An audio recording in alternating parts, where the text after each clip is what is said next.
जरूरी नहीं कि हम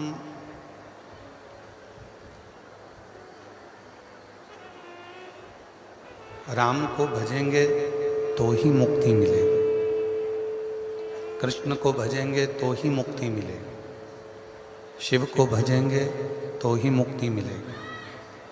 शिव महापुराण की कथा तो ये तक कहती है कि आप यदि अपने माता पिता के चरणों की भी सेवा कर रहे हो, माता पिता के चरणों की सेवा में भी लगे हुए हो, माता पिता के चरणों की सेवा में भी अगर तत्पर हो, तो भी निश्चित है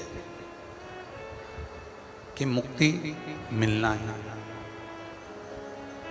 जैसे पौंडलिक की कथा थी, पौंडलिक ने करा था। रुपेश, इसमें आवाज तो आई नहीं रही है।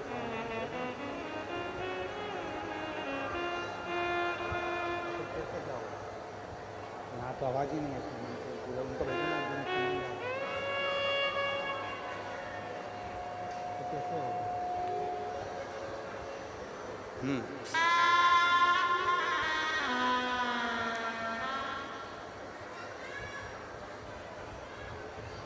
पौंडलिक की कथा कहते हैं।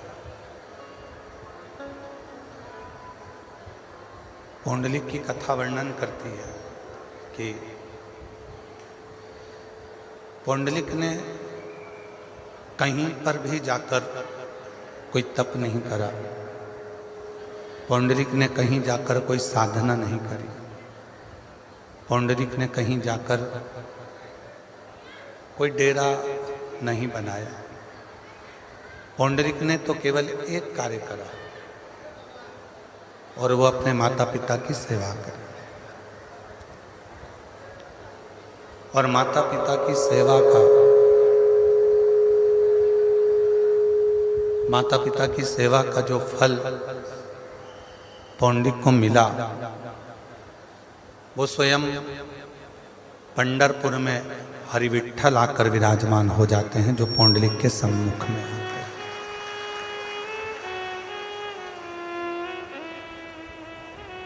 जरूरी नहीं कि घर छोड़ दोगे, परिवार छोड़ दोगे, नाते छोड़ दोगे, रिश्ते छोड़ दोगे, कुटुंब छोड़ दोगे।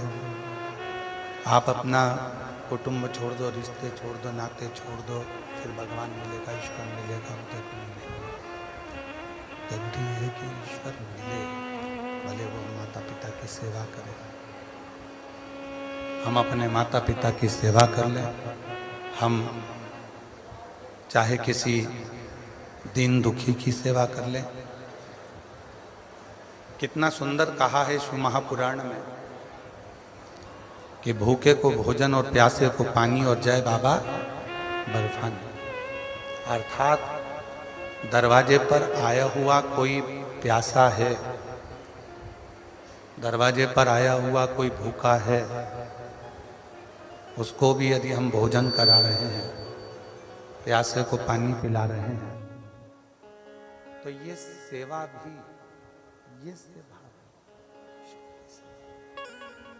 सेवा भी भगवान शंकर की सेवा।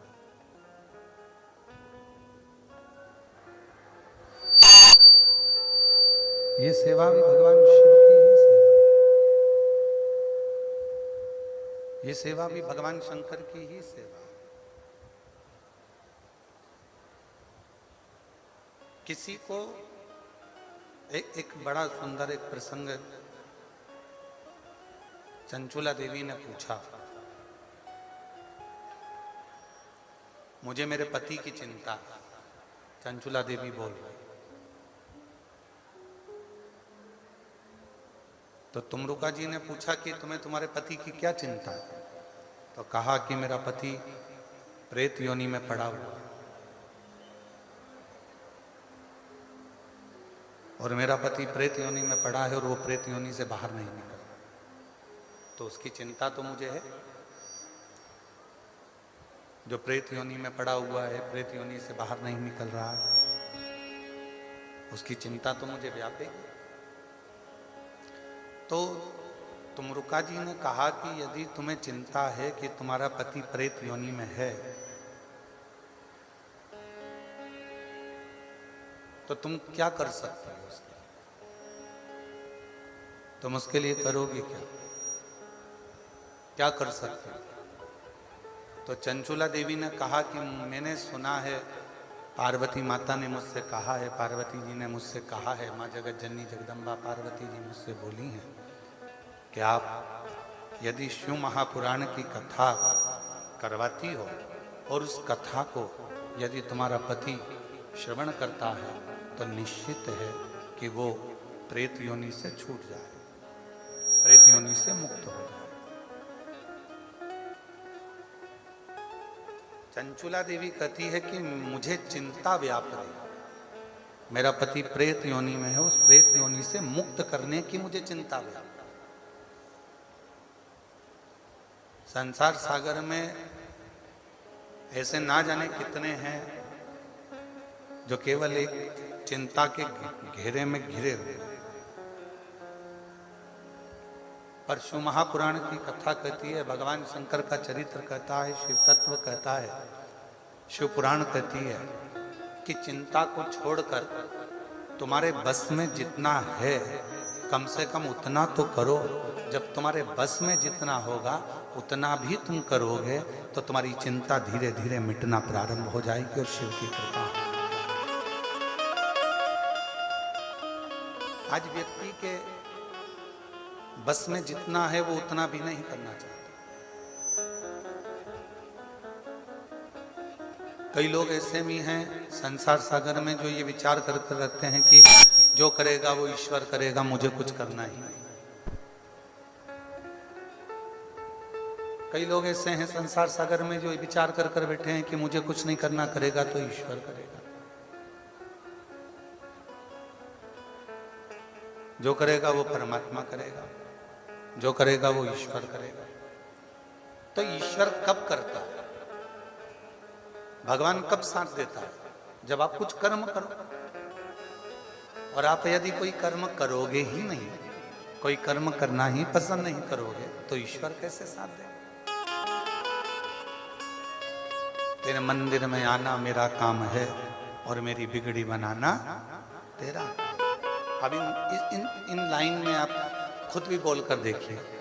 आप बोलो उसको, तेरे मंदिर में आना मेरा काम है और मेरी बिगड़ी बनाना तेरा काम है। मतलब बिगड़ी कब बनाएगा?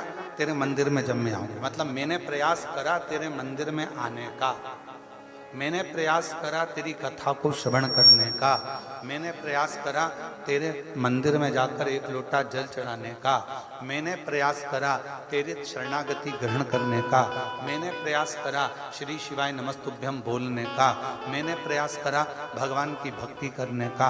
जब अपन प्रयास करेंगे तो ये निश्चित है कि भगवान देव अधिदेव महादेव करुणा जरूर करेंगे, ये निश्चित है। प्रयास ही ना करें, हम प्रयास करते ही नहीं, हम सोचे कि जो कुछ करेगा सब ईश्वर करेगा, जो कुछ करेगा सब ईश्वर करेगा, जो कुछ करेगा सब ईश्वर करेगा, जब इसी चीज में मुझे ले जाए तो फिर जीवन का कोई सुख हम प्राप्त नहीं कर सकते, जीवन का कोई सुख हमें मिल नहीं सकता। तेरे मंदिर में आना मेरा काम है और मेरी बिगड़ी बनाना तेरा।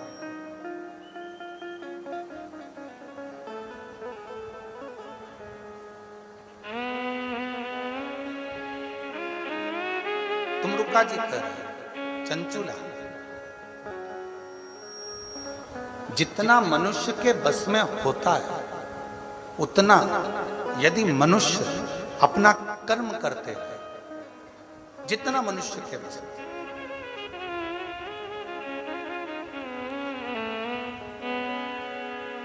तो मानव अपने लक्ष्य तक पहुंच जरूर है।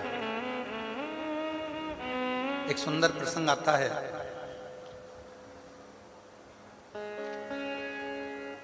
एक त्रिकारी नाम का एक केवट था। शिव महापुराण का बड़ा सुंदर प्रसंग है। केवट का नाम था त्रिकारी।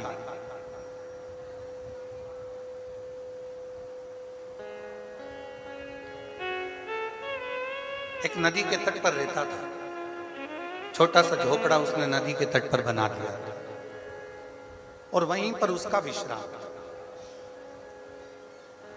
कोई पथिक आता, आवाज लगाता, केवट भैया हमको पार कर दो, वो पार कर देता। पर उसका एक नियम बड़ा प्रबल था।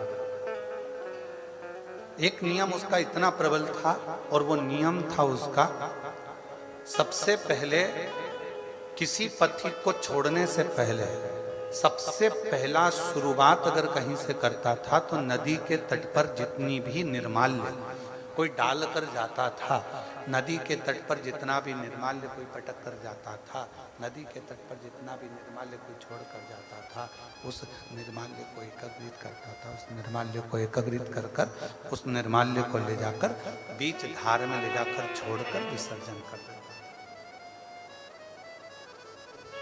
4 किलोमीटर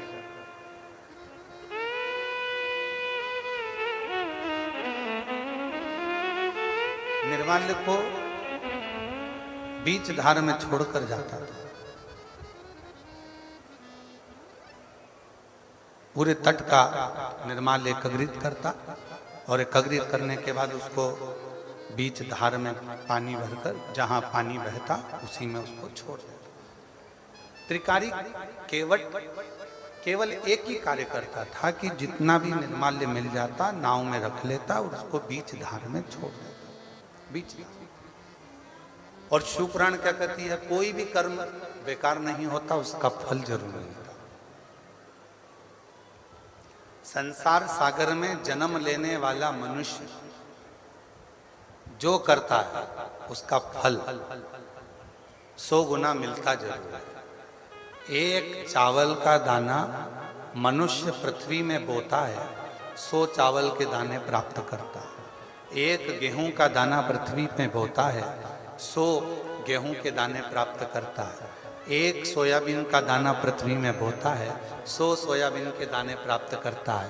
एक तिल्ली जमीन में बोता है, 100 तिल्ली प्राप्त करता है। उसी तरह मनुष्य एक गाली अगर किसी को देता है तो 100 गाली उसको सुनने को भी मिल जाती है, और एक अच्छी वाणी अगर मुख से बोलता है तो 100 जगह से उसकी बड़ाई हो जाती है। उसी तरह एक अच्छा कर्म जब हम अपनी जिंदगी में करते हैं तो 100 अच्छे कर्म वाले हमसे जुड़कर हमारी मंजिल तक हमें पहुंचाने का प्रयास है। वो 100 गुना अपने आप होगा।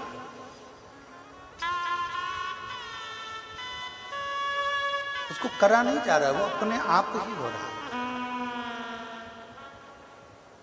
और मैंने तेरे भरोसे बाबा, तेरे ही भरोसे हवा चढ़ती जाए, बाबा डोर है तो छठी नाम कटी जाएगी। बोले मैं तेरी पतंग, मैं तेरी पतंग हवा में उड़ती जाएगी, बाबा डोर है तो छठी नाम कटी जाएगी। एक कर्म अच्छा करिए, 100 कर्म अपने आप अच्छे होने लगेंगे। एक काम अच्छा करिए, 100 काम अच्छे होंगे।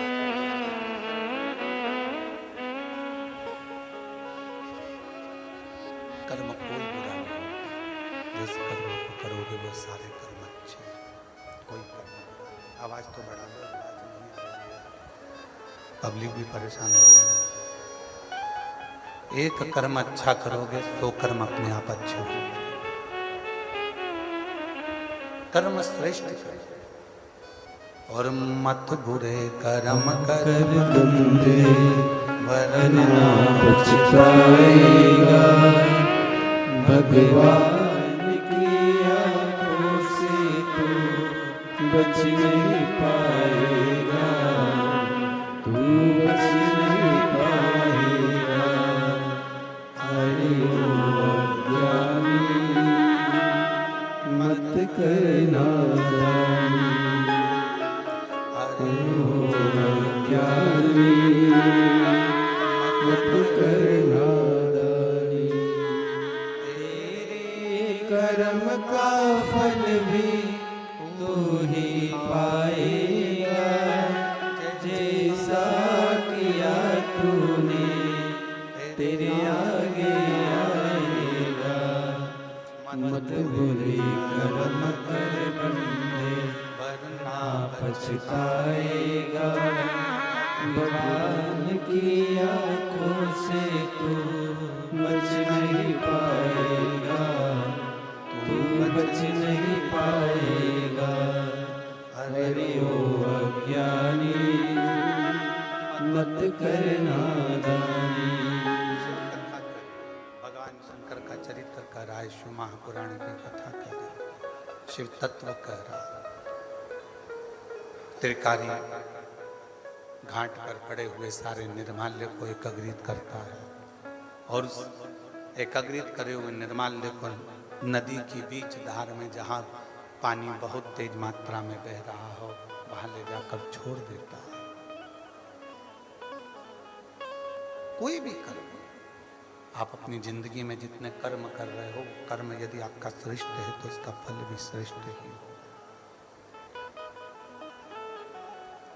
जो कर्म कर रहे हो उसका फल आपको श्रेष्ठ ही मिलना, अच्छा ही मिलना।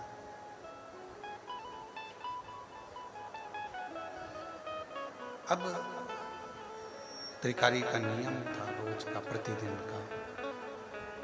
आवाज खोलो ना बाहर की, आवाज खोलो बाहर, पब्लिक को आवाज नहीं आ रही है। त्रिकारी का जो नियम था उस नियम से भगवान शिव बड़े प्रसन्न हुए, भगवान शंकर बड़े प्रसन्न और इतने भगवान देवादिदेव महादेव प्रसन्न हो गए कि भगवान शिव एक साधु का रूप रख ले और भगवान शंकर साधु का रूप रखकर आज त्रिकारी की परीक्षा लेने के लिए चलते। और याद रखना 33 कोटि देवता में यदि परीक्षा लेने का हक किसी का है तो वो देवादिदेव महादेव का, शिव का। और रिजल्ट देने का भी अगर हक किसी का है तो वो देवादिदेव महादेव का। हमने पहले भी कथा में काज फिर कहते हैं, तुम मंगलवार का व्रत कर लो, बुधवार का कर लो, चाहे शनिवार का कर लो, चाहे इतवार का कर लो, कोई भी व्रत कर लो, तीज का कर लो, चतुर्थी का कर लो, अष्टमी का कर लो, नवरात्रे का कर लो, चाहे तुम जिसका व्रत कर लो, उस व्रत तुम किसी भी देवता का करोगे पर फल तुम्हें मिलेगा तो केवल शिव जी के पास आकर ही मिलेगा। व्रत तुमने किसी भी देवता का करा है, देवता भी फल देने से पहले शंकर जी से पूछते हैं कि इसने मेरा ये व्रत धारण करा था, पृथ्वी पर रहकर इसने व्रत किया था, इस व्रत का पुण्य फल आपको देना है। तब शिव जी उस व्रत का पुण्य फल निकालकर उसको देते हैं, शंकर। ये उसी तरह चाहे तुम मौसी सास को कितनी भी चाय पिला लो, मौसी सास तुमको सोने की चेन नहीं देगी। देगी क्या? हो सकता है तुम्हारी मौसी सास दे दे। तुम मौसी सास को कितनी भी चाय पिलाओ, तुम बुआ सास के कितने भी पांव दबाओ, चाहे उसके पांव में तेल लगाओ, तो भी वो अपनी प्रॉपर्टी का हिस्सा नहीं। चाहे तुम मामी सास के पांव दबाओ, चाहे तुम चाची सास के पांव दबाओ, चाहे तुम ताई सास के पांव दबाओ, तुम चाहे किसी के भी पैर दबाओ, वो अपनी प्रॉपर्टी का हिस्सा तुमको नहीं देगी। केवल देगी, भले तुम सास का पांव मत दबाओ, भले तुम उसको चाय मत पिलाओ, तो भी वो अपनी हिस्सा मरते मरते देके तुमको ही जाएगी। वो चाहे तुम कैसे भी, तुम कैसे।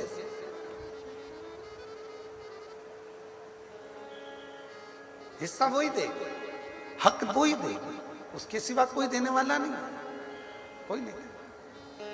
तुम चाय पिलाओ तो ठीक है, ना पिलाओ तो ठीक है, पानी पिलाओ तो ठीक है, ना पिलाओ तो ठीक है। उसी तरह तुम शंकर जी के मंदिर जाओ तो ठीक है, तुम शिव जी को एक लोटा जल चढ़ाओ तो ठीक है, तुम बेलपत्री चढ़ाओ तो ठीक है, ना चढ़ाओ तो ठीक है। तुम किसी भी देवता को भज लो, पर आखिरी में रिजल्ट तो शंकर जी ही बनाएंगे, सिग्नेचर उन्हीं के होंगे, और रिजल्ट तुम्हारे हाथ में उन्हीं के माध्यम से आना होगा। क्यों? क्योंकि ब्रह्मा ब्रह्म लोक के देवता हैं और भगवान विष्णु वैकुंठ लोक के देवता हैं, इंद्र लोक के देवता हैं, और मेरे देव अधिदेव महादेव इस मृत्यु लोक के देवता हैं। मृत्यु लोक का अगर कोई रिजल्ट बनाएगा, तुम्हारे स्कूल का रिजल्ट तुम्हारे प्रिंसिपल टीचर बनाते हैं। बोलो बोलो, सत्य है कि गलत है? तुम्हारे स्कूल का रिजल्ट कौन बनाएगा? तुम्हारे टीचर, क्लास टीचर तुम्हारे क्लास का रिजल्ट बनाते हैं, स्कूल का टीचर स्कूल का रिजल्ट बनाता है। उसी तरह पृथ्वी का रिजल्ट कौन बनाएगा? इस पृथ्वी पर जन्म लेने वाले जितने भी जीव हैं, जलचर हैं, थलचर हैं, वायुचर हैं, जितने भी जीव हैं, मनुष्य हैं, संसार के ये मानव, संत, साधु, सन्यासी, तपस्वी, साधक, उपासक, बैरागी, त्यागी, जितने भी संसार में जन्म लेने वाला, चाहे साधारण सा साधारण, कोई गरीब बड़ा भी है, कोई अमीर भी है, कोई कैसा भी है, इन सब का रिजल्ट अगर कोई बनाएगा तो आखिरी में देवादिदेव महादेव ही बनाएंगे कि इसने कितना भजन करा, कितना पुण्य करा, कितना सत्कर्म करा, कितनी कीर्ति, कितना भजन, कितना कीर्तन, क्या करा इसने। आखिरी का रिजल्ट वही बना, कोई दूसरा नहीं बना।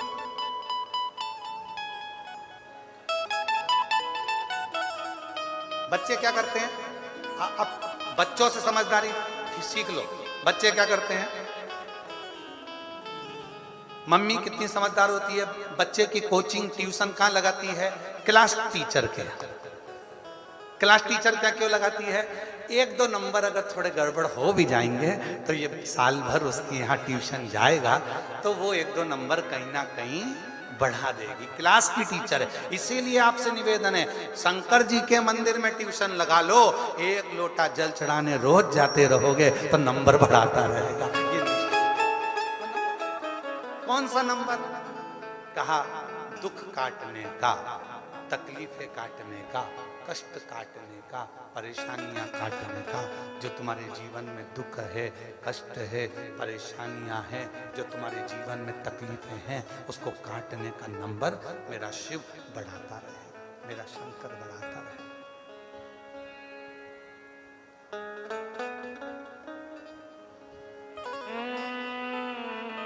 इसीलिए आप लोगों से पहले भी काज फिर कहते हैं, ऐसे दयालु नाथ से रिश्ता बनाइए, ऐसे दयालु नाथ से रिश्ता बनाइए, मिलता रहेगा आपको जो कुछ भी चाहिए, मिलता रहेगा आपको जो कुछ भी चाहिए। मिलता करिश्मा होगा जो हुआ कभी नहीं, ऐसा करिश्मा होगा जो कभी नहीं। मांगा है भोलेनाथ से वरदान एक ही, मांगा है भोलेनाथ से वरदान एक ही। तेरी कृपा बनी रहे जब तक है जिंदगी, तेरी कृपा बनी रहे जब तक है जिंदगी। मांगा है भोलेनाथ से वरदान एक ही, मांगा है भोलेनाथ से वरदान एक ही।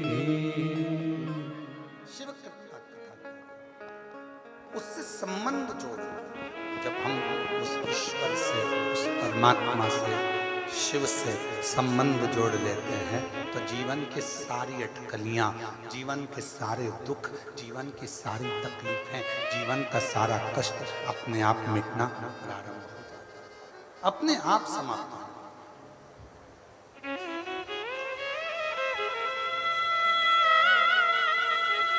थोड़ा बहुत यदि अब कथा देखिए,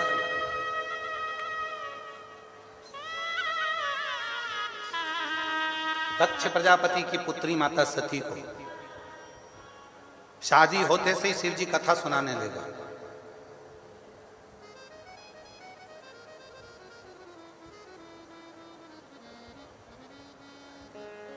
सीधे कथा सुनाने। आपकी शादी के बाद तो आपके पति आपको होटल ले गए होंगे, शॉपिंग मॉल ले गए होंगे, सोना चांदी की दुकान पे ले गए होंगे, घूमने फिराने ले गए होंगे, पर मेरे देव अधिदेव महादेव का जब माता सती के साथ विवाह हुआ तो शिवजी सबसे पहले सती को कुंभज ऋषि की यहाँ कथा सुनाने ले गए, अगस्त ऋषि की यहाँ कथा सुनाने ले गए सबसे पहले। क्यों? कहीं दर्शन कराने ले जाते, कहीं तीर्थ में। कथा सुनाने ले जाने की क्या जरूरत थी? उसका एक कारण था, ये जो कान है ना, माता सती जब बचपन से शिव जी की साधना आराधना करती थी तो दक्ष प्रजापति उनको शंकर जी के लिए अपशब्द कहा करते थे, खूब आड़ा तड़ा करते थे, खूब निंदा करते थे। दक्ष प्रजापति भी निंदा करते थे, माता सती की बहनें भी निंदा करती थी शिव जी की। वो निंदा जो सती माता के कानों में भरा चुकी थी, उस निंदा के रस को शंकर भगवान सबसे पहले बाहर निकालना चाहते थे, इसलिए कथा सुनाने के लिए ले गए कि ये रस निंदा का बाहर निकल जाए। जब निंदा बाहर निकल जाएगी तो तू मेरी हो जाएगी, फिर संसार सागर तुझे ठीक नहीं दिखेगा, केवल शिव ही दिखेगा, केवल शंकर ही नजर आए।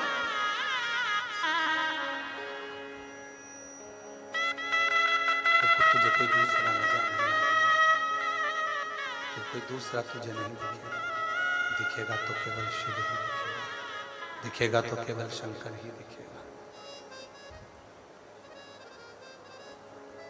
शिव माता सती को कथा सुनाने के लिए, माता सती, और देखो कितनी सुंदर बात है, अगस्त ऋषि कथा कर रहे हैं, सती माता कथा कानों में जा तो रही है पर उतार नहीं पा रही, उतार।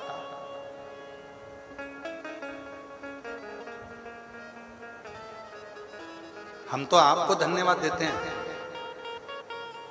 जितनी परीक्षा हमारी जिंदगी में हमने 30 साल में कथा देखी है और हर जगह कथा करने गए हैं और एक एक महीने में 3-3, 4-4 कथा होती है।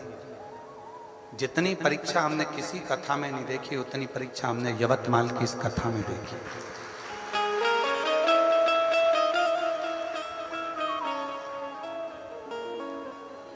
पंडाल उड़ रहे हैं,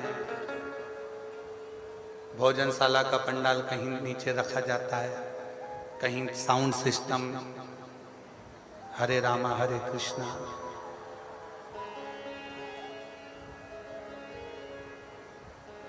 और बचा कुचा था तो 2-3 दिन से लगातार पानी, और पानी भी ऐसा कि अब यजमान जो समिति है बहिराम देव शिव पुराण सेवा समिति, इसने तो पूरी व्यवस्था करी है, पर पानी के आगे किसका जोर?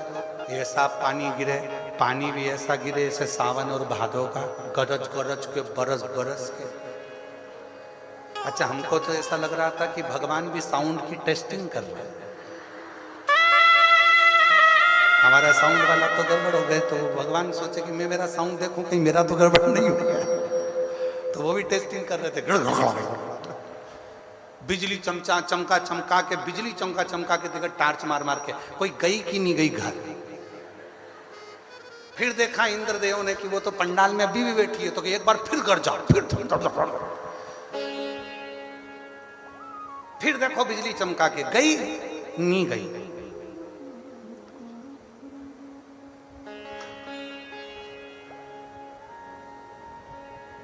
हमारी इतनी कथाओं में ये पहली कथा है आरणी यवतमाल की, जो पहले दिन से परीक्षा परीक्षा परीक्षा परीक्षा परीक्षा परीक्षा परीक्षा परीक्षा, और आज भी चल रही है। ऐसा नहीं है, आज भी तुम्हारी परीक्षा चल रही है, ऐसा नहीं। कीचड़ हो गया, चलते नहीं बने, फोर, फिर चला सो, अब जाए इधर से पानी उधर से पानी उधर, ये व्यवस्था उधर।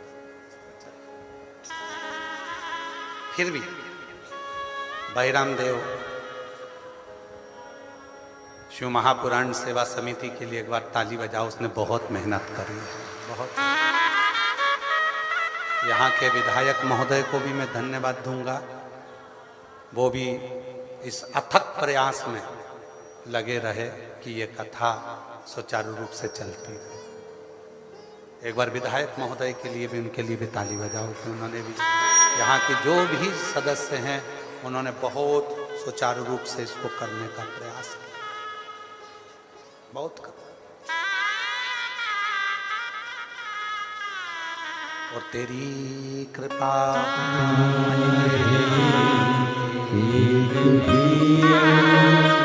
लेते हैं सांस तेरी कृपा से, तनु तनु बखान क्या करूं मैं लाखों के ढेर का, चुपटी भभूत मेरे खजाना कुबेर का,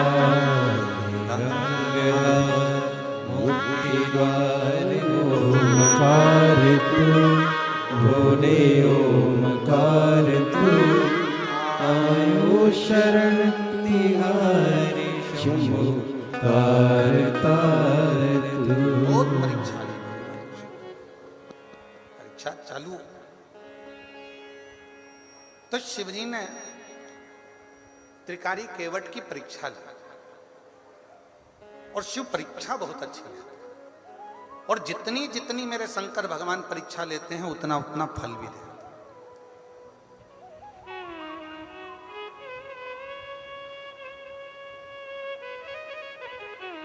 फिर स्मरण करिए, ऐसे दयालु नाथ से रिश्ता बनाइए, अपनी ट्यूशन ऐसी जगह लगाइए जहां प्रैक्टिकल में नंबर कम हो तो तुरंत बढ़ जाए। हम पाप की गठरी हैं। संसार में जन्म लेने वाला प्रत्येक मनुष्य चाहे कितना बड़ा भी पद पर क्यों ना बैठ जाए तो भी उसकी जिंदगी में उससे पाप हो ही जाता है। कहीं नहीं होता तो 4 स्थान पर हर व्यक्ति से पाप होता है। पहला, झाड़ू लगाते समय, अगर वो झाड़ू लगा रहा है उसके नीचे छोटे छोटे जीव मर जाते हैं जिसका पाप माथे चढ़ जाता है। दूसरा, पानी भरते समय, स्नान करते समय, कपड़े धोते समय, बर्तन धोते समय, बर्तन मांजते समय छोटे छोटे जीव मर जाते हैं, उसका पाप माथे चढ़ जाता है। तीसरा, अग्नि जलाते समय, अग्नि जलाएगा पतंगे जलेंगे, छोटे छोटे जीव जल जाते हैं, उसका पाप माथे चढ़ जाता है। चौथा, अपने घर से निकलकर कहीं जाता है, पाँव के नीचे छोटे छोटे जीव मर जाते हैं, उसका पाप माथे चढ़ जाता है। चाहे कोई कितना बड़ा भी पद पर बैठ जाए, चाहे कोई कितना बड़ा भी महात्मा क्यों ना हो जाए, चाहे कोई कितना बड़ा भी संत क्यों ना हो जाए, चाहे कोई कितना बड़ा भी धनपति वैभवपति हो जाए, और कोई कह दे कि मैंने पाप नहीं किया, ये हो ही नहीं सकता। 4 स्थान ऐसे हैं जहाँ पर हर व्यक्ति से पाप होता है। झाड़ू लगाते समय, चलते समय, स्नान करते, कपड़ा धोते, बर्तन धोते, अग्नि प्रकट करते, भोजन बनाते, अग्नि को सेकते, ये सब 4 स्थान पर थोड़ा ना थोड़ा पाप हर व्यक्ति से होता है। हर व्यक्ति के मस्तक पर पाप की गठरियां बंधी होती है।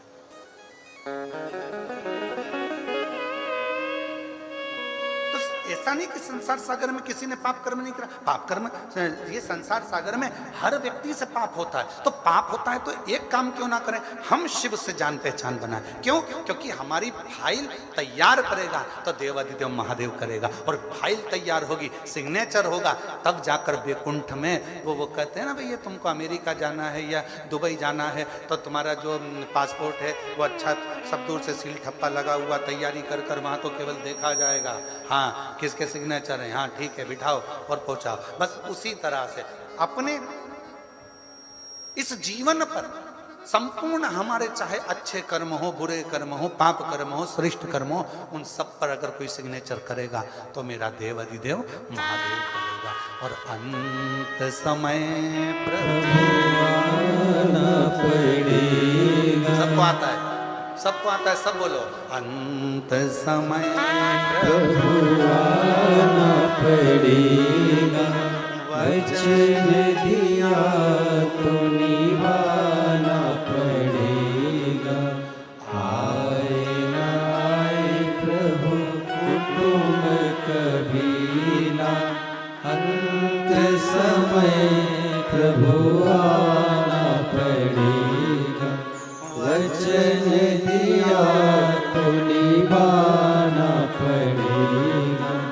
अंत समय प्रभु आना पड़ेगा। पास में आपने जल चढ़ाया, आपने भजन करा, आपने बेलपत्र चढ़ाई, आपने मंदिर में झाड़ू लगाई, आपने पोछा लगाया, सब सेवा का रजिस्टर उसके पास तैयार है। एक पत्र है, ध्यान दो।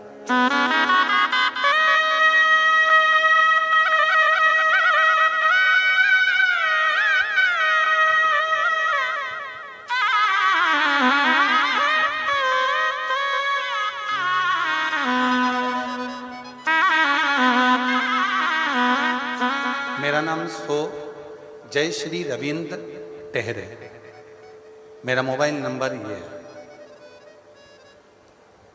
संतान प्राप्ति आप पढ़ के बताओ कितने साल के बाद हुई है? 23 साल की। ठीक है, कहीं बैठी हो तो हाथ हिला सकती हैं, और अगर बच्चा आया हो साथ में तो उसको ला सकती हैं। ये बच्चे का फोटो है।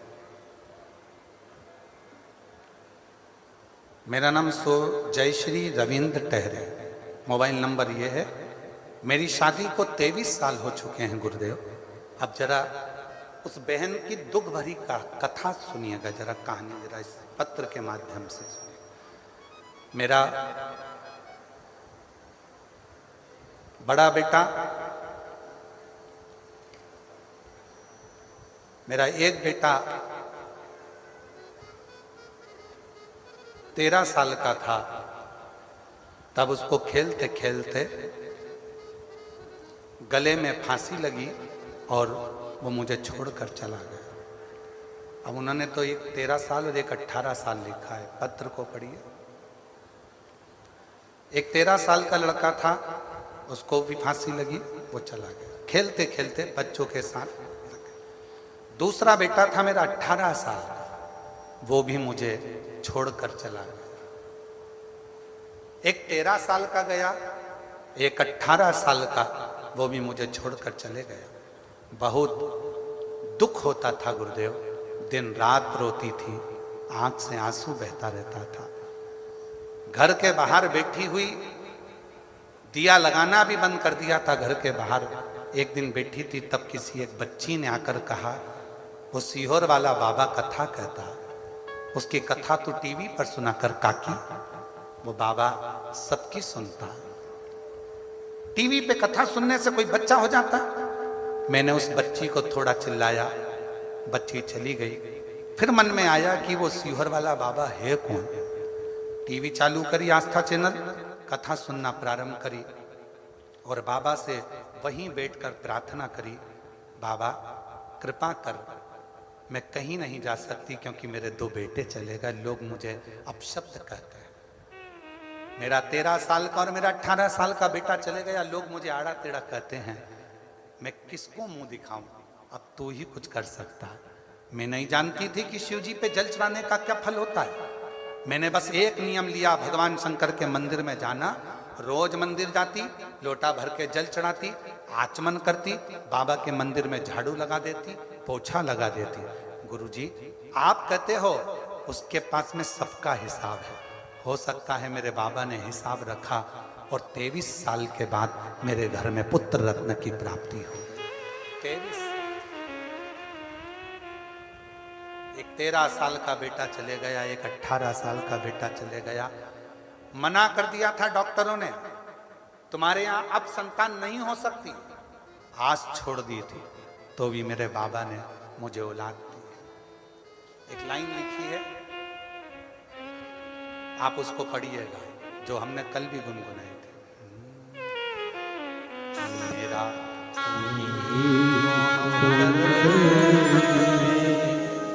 जिसे हर दर्द मेरा तो हमदर्द है, जिसे हर दर्द कहता हूँ। दुनिया के आगे प्रभु चुपचाप मेरा हूँ। दुनिया के आगे प्रभु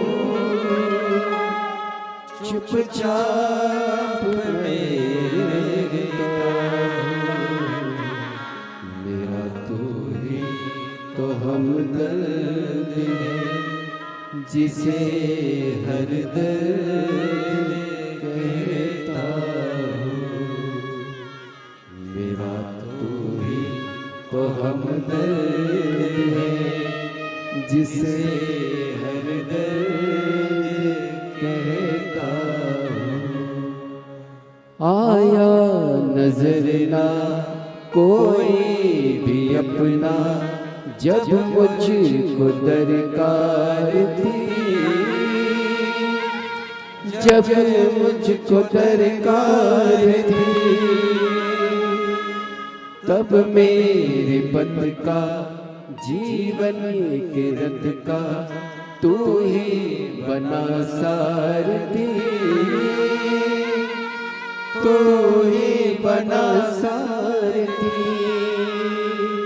राघव ने की हर कदम पर निगहबानिया, मेरा तू ही तो हमदर्द है, जिसे हर दर्द कहता हूँ। मेरा तू ही तो हमदर्द है, जिसे हर दर्द कहता हूँ।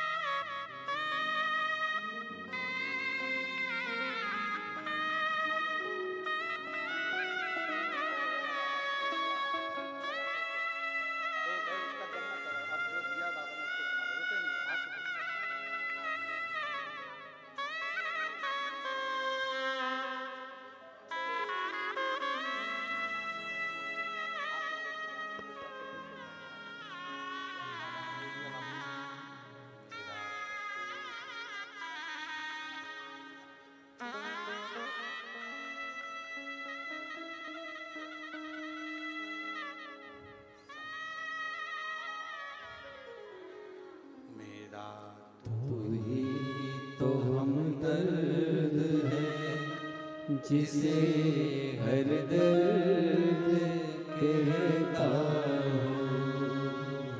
उससे एक संबंध जोड़ दीजिए, और जब एक संबंध उस शिव से जुड़ जाए, एक संबंध जब मेरे देवाधिदेव महादेव से हो जाए, आपका नंबर कब बढ़ जाएगा पता नहीं पड़ेगा, आपका दुख कब कट जाएगा पता नहीं पड़ेगा, आपकी तकलीफ कब कट जाएगी पता नहीं।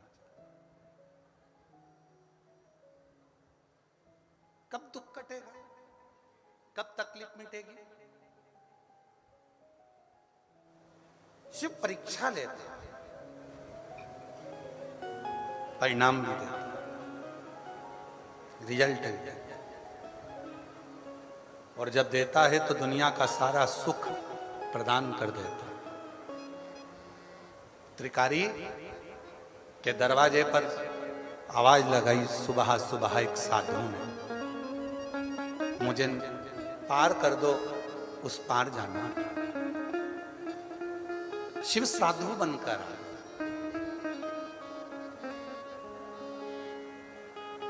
मुझे उस पार कर दो। त्रिकारी केवट ने कहा, बाबा जी थोड़ी देर तुम बैठो पेड़ की छांव में। मेरा नियम है, सबसे पहली नाव अगर लेकर जाता हूं तो जितना भी घाट पर निर्माल्य होता है उस निर्माल्य को मैं अपनी नाव में रखता हूं, बीच धार में पानी की छोड़ देता हूं जिससे निर्माल्य का विसर्जन हो जाए। बाबा जी मैंने उसको रखा है। बाबा जी आप थोड़ी देर बैठो। शिव तो साधु के रूप में आए थे। उन्होंने कहा, त्रिकारी केवट होना तुम, मैं तुमको दक्षिणा देने को तैयार हूं, तुम्हारी भेंट देने को तैयार हूं, तुम मुझे पहले छोड़ो। नहीं नहीं, मैं पहले नहीं छोड़ूंगा। सबसे पहला मेरा नियम है निर्माल्य को मैं विसर्जन करूंगा, उसके बाद ही छोड़ूंगा। अब तो साधु ने कहा कि मैं तुझे तेरी उतराई दुगनी दूंगा। साधु जैसे ही बोले तो केवट त्रिकारी ने कहा, नहीं नहीं नहीं, मैंने को नहीं चाहिए, मैं तेरी उतराई 4 गुना दूंगा, मुझे उतराई नहीं चाहिए। मैं तेरी उतराई 50 गुना दूंगा, नहीं। साधु ने अपनी झोली में से एक पोटली निकाली भरी हुई असरफियों की, असरफी की पोटली रख दी केवट के सामने। त्रिकारी केवट, ये ले असरफियों की पोटली और सबसे पहले मुझे उस पार छोड़ दे, बहुत जरूरी काम है, फिर तू तेरा काम करना। इतने में केवट हाथ जोड़कर बोला, बाबा जी आपकी ये पोटली आपके पास रखो, जितनी देर आप बात कर रहे हो उतनी देर में तुम्हें निर्माल्य विसर्जन कर कर आ जाऊंगा। और त्रिकारी दौड़ पड़ा, घाट का सारा निर्माल्य उठाकर नाव में रखा, बीच मझधार में पानी में वो छोड़ दिया। और जैसे ही निर्माल्य का विसर्जन हुआ, त्रिकारी केवट वापिस आया और आकर जो देखता है तो वो साधु तो नहीं था, मेरा देव अधिदेव महादेव खड़ा था, मेरा शिव।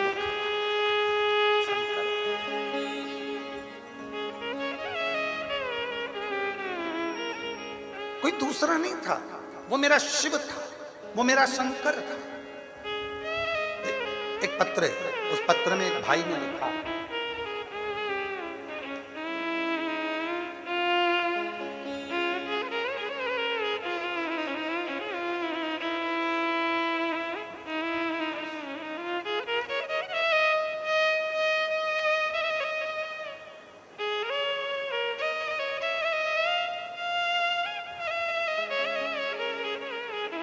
स्वाति विजेंद्र पाठक, रायपुर छत्तीसगढ़ से। कहीं बैठी हो, रायपुर छत्तीसगढ़ से स्वाति विजेंद्र पाठक रायपुर छत्तीसगढ़ से आई है। कहीं बैठी हैं आप ही हैं, आ जाओ। एक बेलपत्र लेकर, एक लोटे जल का मैं क्या वर्णन करूं। मैं रायपुर छत्तीसगढ़ की रहने वाली हूं। सन 2024 से मेरे पति विजेंद्र पाठक, इनका पेट 2024 में मेरे पति विजेंद्र पाठक, इनके पेट में दर्द रहता था। मेरे परिवार के लोगों ने उन्हें अस्पताल में दिखाया तो आराम मिला, और कुछ दिन के बाद बहुत ज़्यादा पेट में दर्द रहा तो हमने रायपुर के नारायण अस्पताल में भर्ती किया। वहाँ जांच की तो डॉक्टर ने कहा कि इनकी किडनी और पेनक्रियाज पूरे तरीके से खराब हो चुके हैं, इनका इलाज, इनकी हालत खतरे में। फिर डॉक्टर ने कहा कि इनको वेंटिलेटर में रखना पड़ेगा। तब से 2 महीने तक वेंटिलेटर अच्छा होना दिख नहीं रहा था। अस्पताल के बाहर रोज रोती मिली और उसने बताया कि नया रायपुर में कथा सुन ले, तुझे जरूर उसका लाभ मिलेगा। गुरुदेव, पति वेंटिलेटर पर पड़ा, मन कथा में कैसे लगे। पति भी हॉस्पिटल में रायपुर के, कथा भी रायपुर में छत्तीसगढ़ में चल रही, नया रायपुर में। वो माता ने कहा कि वो प्रदीप मिश्रा है, कथा कर रहा है, तू चली जा। मेरा पति वेंटिलेटर पे पड़ा है, मन कैसे लगेगा, कुछ मत कर, तू जा। तो वहां की थोड़ी सी मिट्टी ही लेके आ जाना और वहां बैठकर उस मिट्टी को तेरे शरीर पर लगाना, विनती करना। गुरुदेव, मैं नया रायपुर ऑटो कर कथा में पहुंच गई। पति वेंटिलेटर पर था और वहां जाकर मैंने कथा सुनी। वहां से थोड़ी सी मिट्टी उठाकर लेकर आई। डॉक्टर ने मना कर दिया, कुछ भी चीज अंदर नहीं जा सकती। मैं अपने कपड़े पर मिट्टी लगा ली और लगाकर अंदर वेंटिलेटर के पास चली गई और अपने पति के शरीर को मैंने उस मिट्टी को उसके शरीर से लगा दिया। गुरुदेव, दो महीने से जो पति वेंटिलेटर पर था, बाबा की कृपा से 5 घंटे के अंदर वो वेंटिलेटर पे काम करना प्रारंभ करा और वेंटिलेटर से हट गया। वापिस किडनी की जांच हुई, पेनक्रियाज की फिर जांच हुई और बाबा ने ऐसी कृपा कर दी कि डॉक्टर ने कह दिया कि किडनी और पेनक्रियाज पूरी तरीके से ठीक हो गए हैं और बाबा की कृपा से आज मेरा पति ठीक हो गया। मैं बाबा को यहाँ प्रणाम करने के लिए आई। गुरुजी, एक निवेदन है, आपके पंडाल की मिट्टी में क्या है? बहन, हमको भी नहीं मालूम, पर इतना जरूर मालूम है कि जब श्री शिवाय नमस्तुभ्यम का इतने मेरे भक्त, मेरे शिव के उपासक जब जप करते हैं तो ये मिट्टी भी सिद्ध हो जाती है और उसका फल प्राप्त करती है। ऐसे दयालुनाथ से रिश्ता बनाइए, ऐसे दयालुनाथ से रिश्ता बनाइए, रहेगा आपको जो कुछ भी चाहिए, मिलता रहेगा आपको कुछ भी चाहिए। ऐसा करिश्मा होगा जो हुआ कभी नहीं, ऐसा करिश्मा होगा जो हुआ कभी नहीं। मांगा है भोलेनाथ से वरदान लेके भी, मांगा है भोलेनाथ से वरदान लेके भी। तेरी दया बनी रहे जब तक जिंदगी, बोलो बोलो यवतमाल वालों, सब बोलो, तेरी दया बनी रहे जब तक जिंदगी। मांगा है भोलेनाथ से वरदान लेके भी,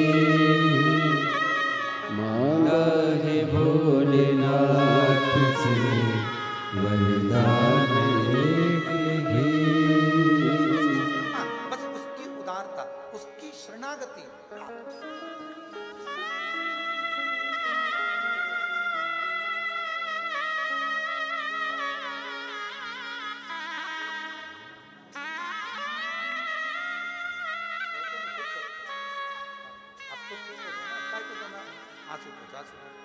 उनको भी देना चाहिए।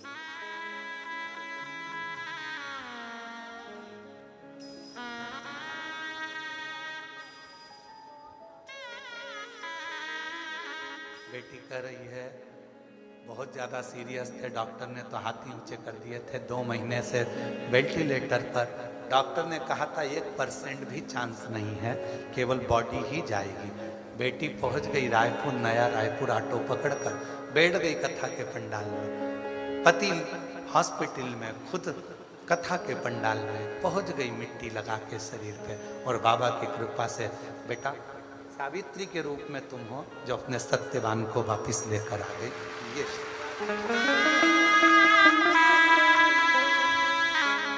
दीदी कह रही है कि उसने मंदिर नहीं छोड़ा गुरुजी, लगी रही। डॉक्टर से कह दिया मेरा पति जाएगा नहीं, मैं उसको लेके वापस आऊंगा। और शिव कृपा से उस शिव के प्रति भरोसा। हमने अभी कथा के शुरू में कहा शिव परीक्षा बहुत लेता है। यवतमाल आरणी वालों की ना जाने क्यों ले रहा, इतनी परीक्षा। और गजब आप लोगों की भक्ति। पर एक निवेदन हमारा आप लोगों से है, जब बहुत तेज हवा चले, समिति आप लोगों से निवेदन करे, भाई रामदेव श्री शिवपुराण की कथा समिति आप लोगों से कहे कि पंडाल से बाहर निकल जाओ, तो निकल जाया करो। उनको भी भय लगता है, डर लगता है। प्रशासन भी आप लोगों से बार बार निवेदन करती है कि भाई पानी आ रहा है, हवा चल रही है, आंधी चल रही है, अपन गीले हो जाएंगे ना, चल जाएगा। शरीर का कुछ बिगड़ना तो हो नहीं गीले होने में, भले सामान रखे रहने दो, पर अपन पंडालों से बाहर हो जाए। और हम तो यहाँ तक कहेंगे, अगर आप लोगों के घर आसपास में हो, रोज आंधी तूफान पानी आ रहा है, अगर आप लोगों के घर आसपास में हो तो आप रोज जाना आना कर लो और बड़े प्रेम से जाओ। ये मत सोचना कि 100 रुपये 50 रुपये लगेंगे, बाबा से कहकर जाएंगे 50 रुपये तुम खर्च करो, 50,000 वो देगा एक हफ्ते के अंदर। तो तुम चिंता मत करो, अपना आना जाना चालू करो। ज़्यादा पंडाल में पानी भरा रहता है, आंधी चलती है, पानी आता है, तूफान चलता है, सबका हृदय, चाहे प्रशासन हो चाहे समिति हो, हमारे को भी कक्ष में बेचैनी लगी रहती है तुम्हारे चक्कर में कि तुम्हारा सब स्वास्थ्य ठीक रहे, सब आनंदमय रहे। थोड़ा सा ध्यान, शिव है।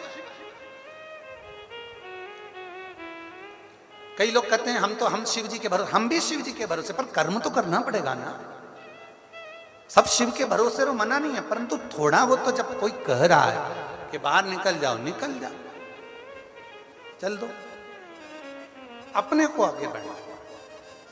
शिव तत्व का त्रिकारी की परीक्षा ले लीजिए। केवट के सामने भगवान शंकर प्रकट हो गए। केवट त्रिकारी, गजब, तेरी भक्ति मुझे पसंद है। त्रिकारी, मेरा एक नियम है, मेरे मंदिर में गुआरी लगाने वाला, मेरे मंदिर में दीप जलाने वाला, मेरे मंदिर में लेपन करने वाला और मेरे निर्माल्य को विसर्जन करने वाला कभी भी भटकता नहीं है, उसकी मंजिल तक मैं पहुंचा कर है।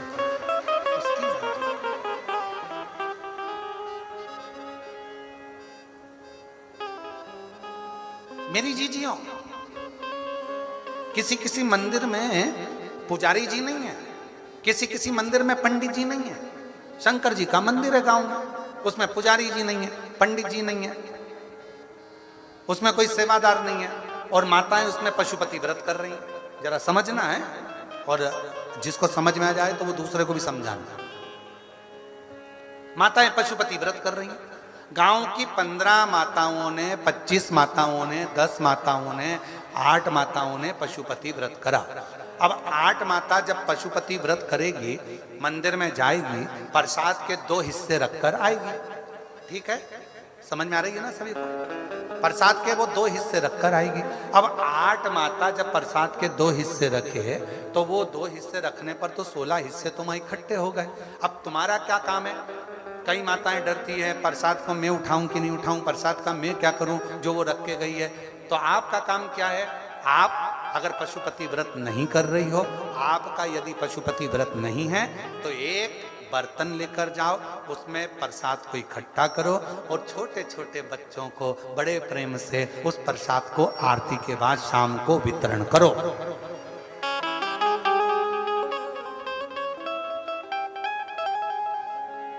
उस प्रसाद का वितरण करो। बच्चों को नहीं दे सकते तो गौ माता को, गौ माता को नहीं दे सकते कोई जीव को, पर उस प्रसाद को एकत्रित करना और उस प्रसाद को ले जाकर किसी को दे देना, मुख में आ जाना। और ये नहीं है कि गुरुजी वो दूसरे के पशुपति व्रत का प्रसाद मैं खा सकती हूँ कि नहीं खा सकती, तुम्हारा व्रत थोड़ी ना है, तुम्हारे उसने तो शिव जी को दिया है ना, उस भाग को तुम वितरण कर सकते हो बाबा से कहकर, बाबा ये भक्तों के लिए प्रसाद छोड़ कर गए हैं, आपके भक्तों के लिए है देना।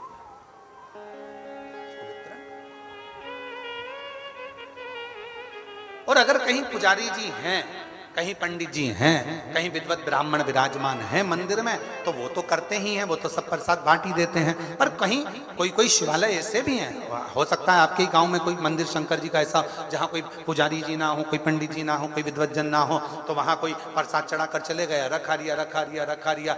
आपका फर्ज है, आप आए हो दर्शन करने के लिए, किसी को बांट सकते। आपका यदि पशुपति व्रत नहीं है तो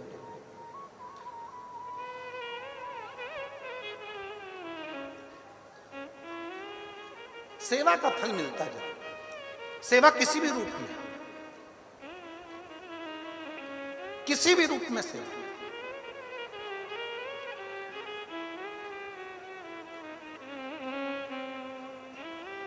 हमें याद आ रही है एक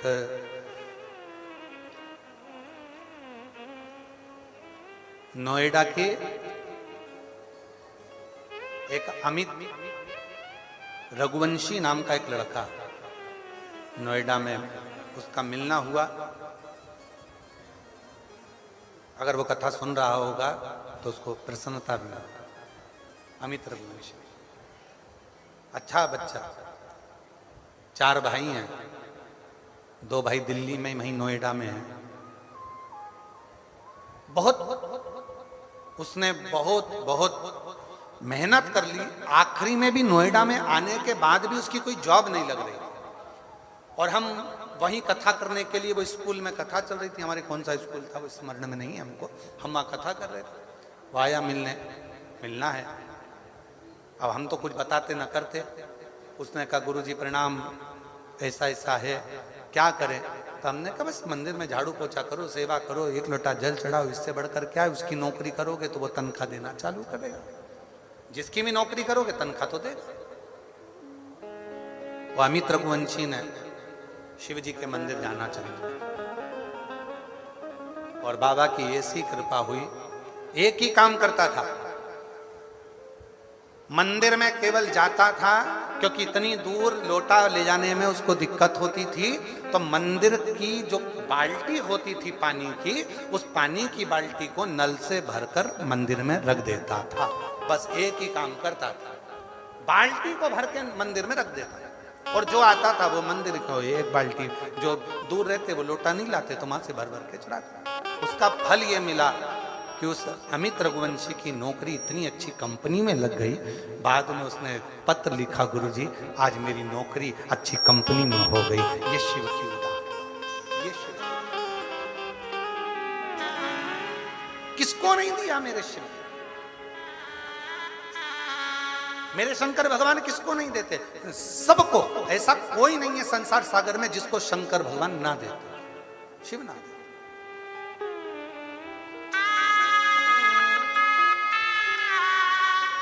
महाराज बस उसकी साधना, उसकी उपासना, उसकी भक्ति, उसका विश्वास, उसकी दृढ़ता हमें सुख देती, हमें सुख देती। आप भरोसे तो रहो। और कई लोग ऐसे हैं कर्म ही नहीं करना चाहते, वो तो सोचते कि हम मंदिर जा रहे हैं तो हम बस एक ही काम करेंगे। नहीं, मंदिर गए हो ना, थोड़ा फैलारा उठाओ। मंदिर गए हो ना, दीपक बहुत सारे रखे हैं, उठा के एक जगह पर रख दो। मंदिर गए हो ना, कभी कभी नंदी बाबा को भी साफ कर दिया करो। मंदिर गए हो ना, कभी कभी जलाधारी को साफ कर दिया करो। मंदिर गए हो ना, थोड़ी देर बैठकर उससे साधना करा करो। मंदिर गए हो ना, नंदी के पास बैठकर उससे थोड़ी देर बैठकर चर्चा करा करो, थोड़ी देर बैठकर बात करा।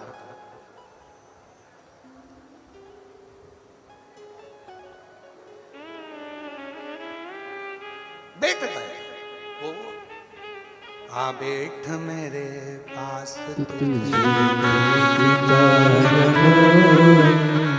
मेरे पास,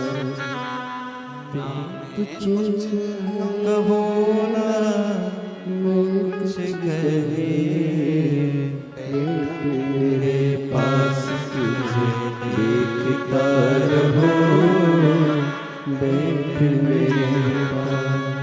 कुछ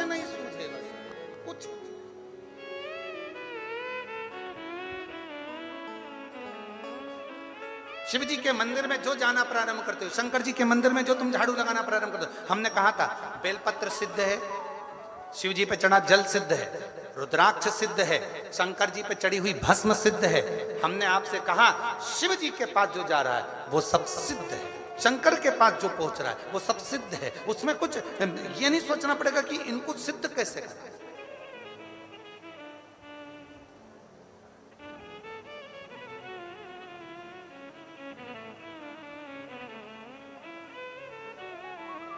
शिव जी को जल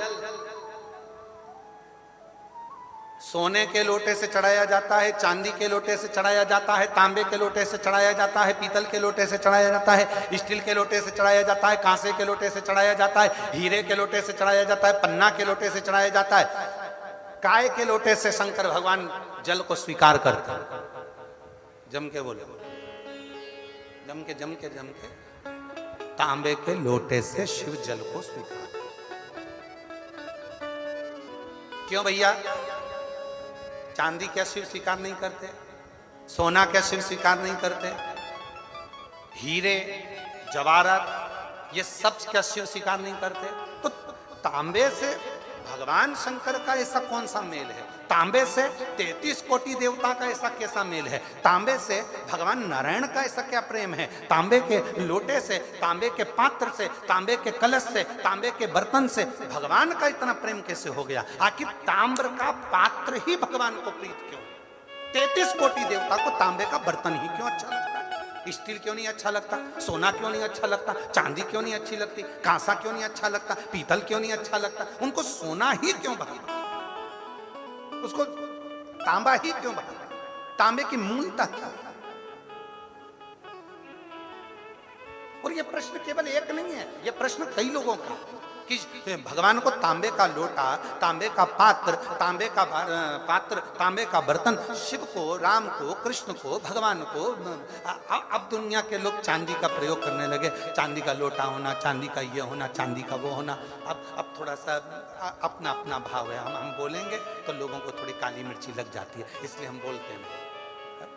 अब लोगों का मन का भाव हो गया कि हम करोड़पति हैं तो चांदी से अभिषेक करेंगे, हम धनपति हैं तो शिव जी को, राम जी को, कृष्ण जी को, मेरे भगवान को, 33 कोटि देवता को अगर कोई पात्र अच्छा लगता है तो वो तांबे का पात्र अच्छा लगता है, बाकी के पात्र से कोई मतलब नहीं। और वो भी क्यों लगता है? किस लिए लगता है? उस तांबे के पात्र में ऐसी क्या प्रीत है?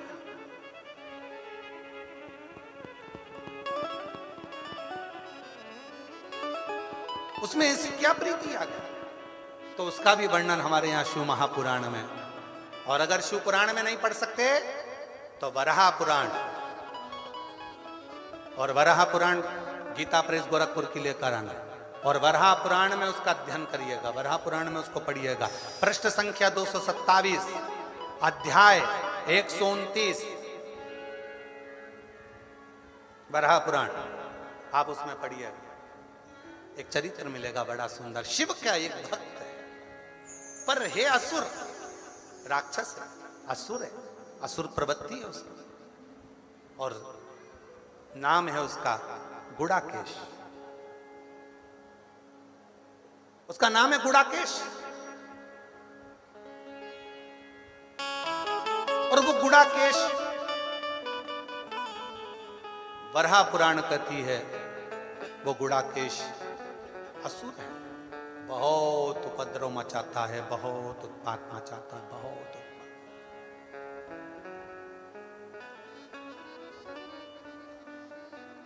थोड़ा ध्यान दीजिएगा। चांदी के बर्तन से अगर आप पूजन कर रहे हो तो चांदी के बर्तन को सिद्ध करना पड़ेगा। सोने के बर्तन से अगर आप पूजन कर रहे हो तो सोने के बर्तन को सिद्ध करना पड़ेगा। स्टील के बर्तन से आप पूजन कर रहे हो तो स्टील के बर्तन को सिद्ध करना पड़ेगा। केवल एक पात्र होता है तांबा, जिस पात्र को सिद्ध नहीं करना पड़ता वो अपने आप सिद्ध रहता है, अपने आप।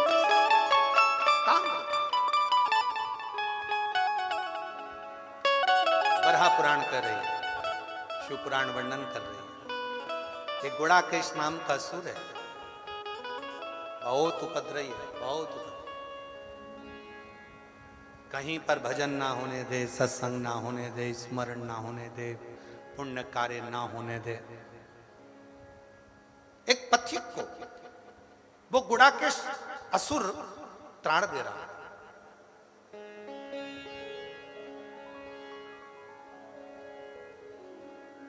बहुत ताड़ दे रहा। अब वो गुड़ाकेश असुर जब बार बार तार दे रहा था तो वहीं से उसी समय पर नंदी का निकलना हुआ, नंदी का आगमन, नंदी का।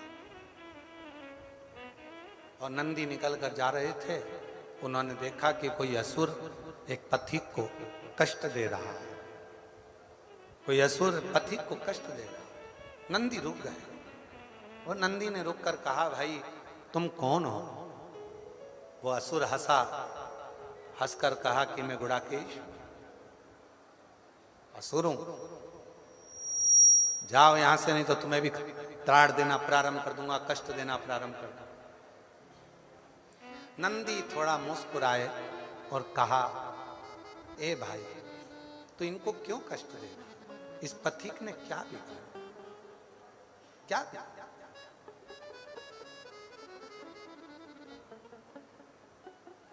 इस पथिक ने तेरा कुछ बिगाड़ा है जो तू उसको कष्ट दे रहा है? दुनिया में ऐसे कई लोग ऐसे हैं जो किसी को पहचानते नहीं हैं, एक आध बार मिले भी नहीं हैं, उसको जानते भी नहीं हैं, पर किसी ने एक कमेंट्स बुरा कर दिया, बुरा लिख दिया और उसने फिर कमेंट्स में बुरा लिखना प्रारंभ कर दिया। तो उससे मिला था क्या? तू एक आध बार उससे मिलकर आया था क्या? नहीं मिला। फिर कमेंट्स क्यों कर रहा है? जब हम उसे पहचानते ही नहीं, हम उससे मिले ही नहीं, उसका स्वभाव ही नहीं जाना, उसका व्यवहार ही नहीं जाना, और किसी ने निंदा करी और तुमने निंदा करना प्रारंभ कर दी। किसी ने निंदा करी और तुमने निंदा करना चालू कर दी। पड़ोसन को क्या मालूम कि तेरी पड़ोसन की बहू कैसी है, और तू आते से ही बस उसने निंदा करी और तूने बोलना हाउरी होगी तेरी बहू ऐसी होगी। एक आध बार बहू से मिल तो लेती कि बेटा तू क्या घर में काम नहीं करती है? एक बार मिल तो लेती कि बेटा क्या तेरे माँ बाप के संस्कार नहीं है? एक बार मिल तो लेती। पर सास ने कह दिया कि बहू बुरी है, तुमने मान लिया कि बहू बुरी है।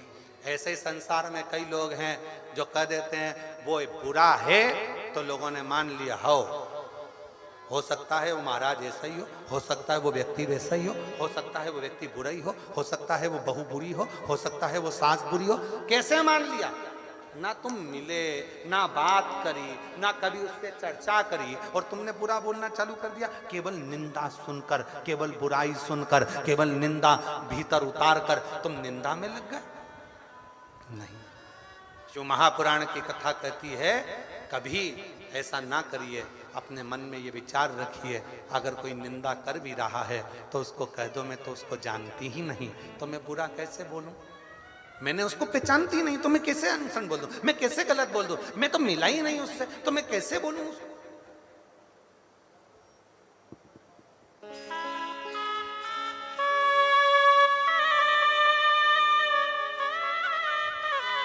एक बात बोले हम आप लोगों को, सबसे अच्छा काम अगर किसी का लगता है तो हमको तो हमारा लगता है। क्यों? क्योंकि हम किसी से मिलते भी नहीं, बात भी नहीं करते, तो कोई हमारे पास में आके किसी की निंदा भी नहीं करता और ना किसी की बात हमारे सामने आकर बोलता। मिलते ही नहीं। केवल 2 दिन, 5वां और 6ठा दिन थोड़ी बहुत देर जो समय होता है उस समय पर मिल लेते, बाकी के दिन तो कोई बोल भी दे के मिलने का, चलने का कहीं ना, तो और ना किसी के घर जाते और ना किसी के मिलने के लिए कोई। और सबको मालूम है कि महाराज मिलेगा तो है ही नहीं, तो टाइम बर्बाद करने से कौन सा मतलब है? जाके खड़े भी हो जाएंगे तो नहीं मिलेगा। सबको मालूम है कि मिलने वाला तो है नहीं, भजन ही करेगा वो, मिलता तो है ही नहीं।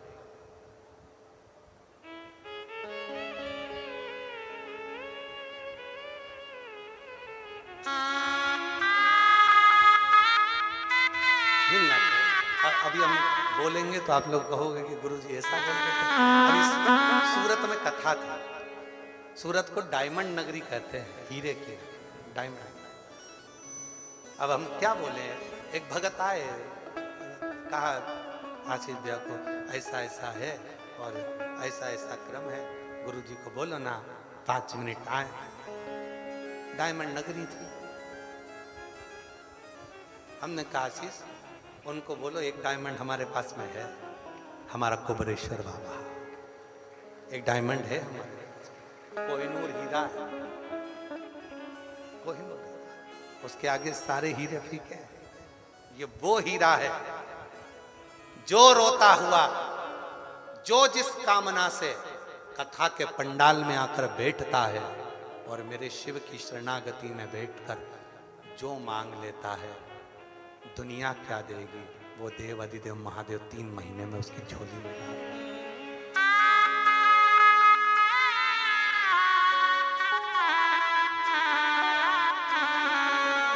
जो दिल से मांगोगे वो दिल से दे देगा, जो दिल से मांगोगे वो दिल से दे देगा।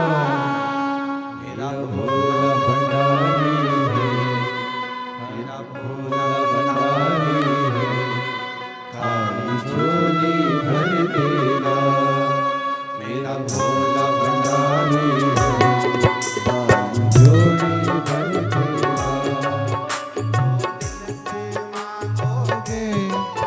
वो दिल से दे देगा, जो दिल से मांगोगे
दिल से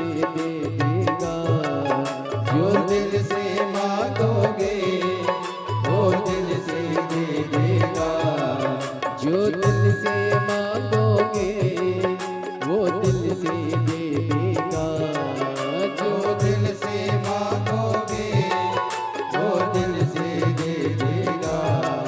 मेरा भोला भंडारी है, मेरा भोला भंडारी है, खाली झोली भर देगा। मेरा भोला भंडारी है, खाली झोली भर देगा।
बाबा देव अधिदेव महादेव से अपने मन का भाव कहिए, दिल से प्रार्थना करो, विनय करो, निवेदन करो, विनती करो।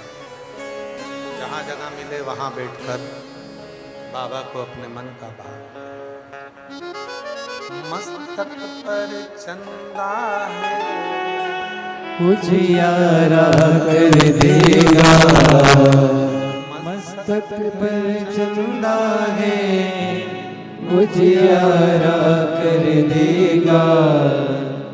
मेरा भोला भंडारी है, मेरा भोला भंडारी है, खाली झोली भर देगा। मेरा भोला भंडारी है, खाली झोली भर देगा।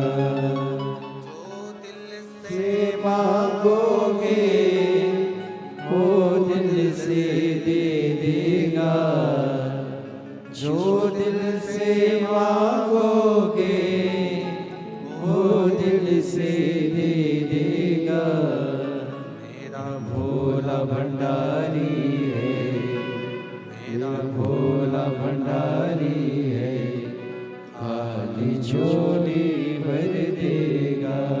आप हृदय से उसको प्रार्थना करें, निवेदन करें, विनय करें, अपने मन का भाव भगवान देव अधिदेव महादेव से करें।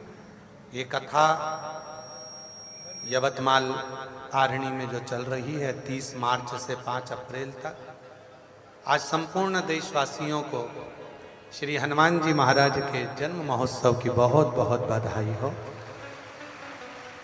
चैत्र पूर्णिमा की सभी देशवासियों को बहुत बहुत बधाई। भगवान